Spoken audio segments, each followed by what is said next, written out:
Good day. Just want to make a small video and I want to deal with an issue. I think that parents are the foundation, they are the glue that cause their kids to grow close, especially when you have more than one kid. That foundation starts with you. You are the one who teach them their love language, how to say I love you. You're the one who teach them to look out for each other. Doesn't matter the age difference. So, how your kids grow and how close they are is a reflection on you, the mother or the father, because you are that glue that keeps them together. Now, the Bible said that you should teach a child the way that they should grow, and when they are old, they will never depart from it. So, if you did not teach your children to bond, if you didn't insist that they spend quality time together, that they have family dinners together, that they tell each other that they love each other, that they look out for each other, that they are each other's best friend, that they should be each other's backbone. If you did not instill those values in your kids from their babies coming up, regardless of their age difference, when they become adults, how you expect them to be that type of person with each other naturally if it wasn't instilled when they were kids? If you were raised by a mother that separates you from your siblings, you didn't get any chance to really bond with them or play with them. She always puts you and them in different areas of the house. She wants you guys to be individuals and not bond as siblings. And you grew up in that environment and you recognize that because of that upbringing, you and your siblings are not close and you do not want that for your kids. Obviously, you should do something different, right? However, you didn't do it the same as your mother, but you didn't do it any way different in terms of being determined to be that glue that keep your kids close. Okay? You didn't do it that way. Now they're adults, they're not close, they're not friends, not enemies, but not friends. They don't have that love language. They don't want to eat on dinner table together. They're not brought up that way. They don't want to have a Saturday day out where they go to the mall to shop or have dinner out because they weren't raised that way. Fine. You don't want them to be that close, or they didn't think that it was your right or your role to ensure that they are that close. They're adults now and you think, okay, but they're old enough now to decide if they want to practice those things, to go out together, to be friends, to bond. It's up to them now because they're adults, which is true. They can decide after growing up that, okay, we weren't raised to be close, or our mother didn't instill in us to always remain each other's backbone or to be our brothers or our sisters' keeper, but we are going to make sure as adults we make sure that we are close and we put in the work. Yes, that could happen too. But the reason why that doesn't happen for most siblings is because one is either on the introvert side and the other one is, more party, more fun, full herself, like attention, out the type girl. One more fit in her house, she not really like friend and company. Those are two different personalities. How can you merge those two personalities in a dramatic way? It would be almost impossible. And even if they're not gonna be merged, where one could say, I'm the type who loves to go out, so I'm gonna ask my sister out. Or it's her birthday, I'm gonna take her out. If one even more party going on than the other, the party going one is not gonna ask the introvert one to go out with her. She'll go out with her friends. And if the introvert one decides to go out, she'd rather go out with her friends. Alright, let's stay sibling but not friends. You're a sibling but you're not friends. How do you create an atmosphere that you still bond with your sister? You still mesh with your sister. You get along well with your sister even though you're not friends. There are many ways to do it. Communicate with respect. Don't do or say the things that you know will offend the person. Understand the person personality, that you can read between lines, that they don't have to say everything out loud. You know that your sister is an introvert. You know that she sometimes she know when to give her space without she have to tell you. She know you love go out. When you're going out, she not go beg you stay home with her because she know you rather go out. Wanna understand each other personality and wanna deal with the person accordingly. You cannot force your way in me, and I will not force my way in you. Right? And if we're in the same house as siblings, whether we live together or not, or we're visiting and we're visiting for a long time, you have that love language as siblings growing up. If it was something that was instilled in you, what's yours is mine, what's mine is yours. You just don't overdo it. We share our things together. We just don't overdo it.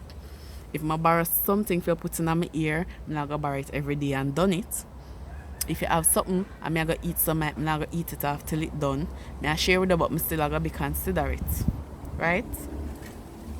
But certain people, when they're in the same atmosphere as siblings, as I said, especially if their parents did not make sure that they instill certain values in them to be close and to remain close, when that person come around you, you feel like there's a stranger in your house. When a sibling, but the person feel like a stranger because your personality different from theirs, and they have their ways and you have your ways. Right? You are sharing with them. You have the art that you just give to them. They don't have to ask of you.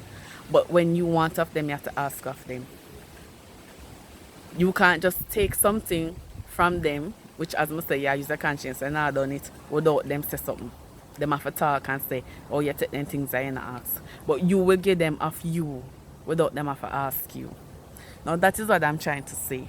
If you and your sister different or your brother different, one will more for beg, one will more for give without them have to get asked of. If you have a sister that give to you without you have to ask of her, she volunteer herself to give to you. If she even take something for you or take some of something for you and never ask, you feel glad to share it with that person.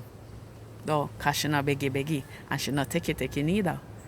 My sister always give things to me and I not have to ask her. If I see her read something for me, I not have to say nothing because my sister that. And I not like she had done it. She just take part in it. So if you have that family love language, you wouldn't look at it in a negative way. Say, your sister trouble your things and she should trouble your things unless she ask you. Right there and then you show her a negative energy from your side. Say she have to ask you for everything she want from you. Yet that same sister volunteer herself all the while to do things for you without you ask her. So, and then a lot of people in life, they will give you things because they want in return. I don't stay like that.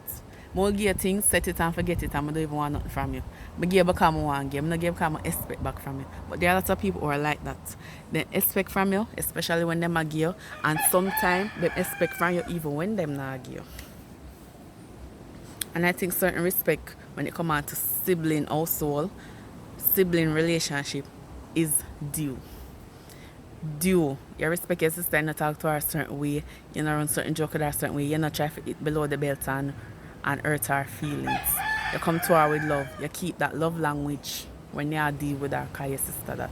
And as I say, even if you're not a friend, can have different personality, you just know say that a sissy, whether a big sis, little sis, or same age, twin, whatever, you respect due to your sister and you have her back and share your good friend like that. And as I say, if you even a pair and always go together, you still have her as a friend because she's your sister first. But as I say, even if your mother didn't instill that value in the two of you to be friends, to be close, to check up on each other, to look out for each other, when you become adult, you can decide that, but it takes two. Because me can't say, more have my sister, but more be my sister's keeper, like how God expects us. I want to be the one to instill certain love language in our relationship and do things differently. It still takes two. You can't think positive while the next one I think negative. You can't want to do things the right way when the next one don't give a F about you. So that's how sibling rivalry comes on. And me I gotta be honest, if my spirit don't take you, whether you're my blood or not, I stay far from you. I'm not hate you, but rather stay out away because once we come together, we're gonna always a clash. But if me tell you what I don't like and you do the opposite and you're willing to make it work, then we will work. But it have happened in a God time and it have happened spontaneously and naturally, not forced. No family member not supposed to come and force that. Oh, no live good. on communicate because that never did in our from picnic days. On the mother never instill from our picnic to keep up that closeness. She never make herself be that glue for not always stay close. She no call one and say, when last hear from your sister, call her and check up on her. She no play that role. So when you're not big now and not so close, them same people they're not supposed to force enough to get along and not say enough to get along when them never instill that value in our family young coming up. And instill it over the years and maintain instilling it. You know, for the first 5 years of the child life or the first 10 years or the first 12 years and then you stop. All the time. When last worst day I talk to one of your child, ask that child. When last you talk to your sister, your brother? And that respond will make you say, call her or call him, man. Because me and you talk every day. To call her and find out if she good or if him good. So, in my opinion, it comes down to the parents. And the Bible says, teach a child the way they should go and they only never depart. And me I tell you, say, we won't depart. And even if we depart, we are coming right back to where we used to. Because we not depart long. So, if me even make a decision as an adult, say, me I go try to learn the love language and be close to my sister or my brother, whoever. It not go stay forever. It just going to be a seasonal thing because it's not a pattern when I practice growing up. Or something I have to go decide to do now as an adult. But when that thing inside of you from your child, when you have that love language with your sibling, where you always connect with them, even if you're not an adult and have an argument and go in separate ways, you're not come right back to that thing when you used to. So even if me there on my sibling, and me I try to make things work and me I try to get along, it'll go right back to what we used to, which is staying in our own lane. And sometimes, even when you love your family or your name and get along, sometimes some people they run you too long, you just want them go on because as we must say, your spirit and feeling spirit just do click.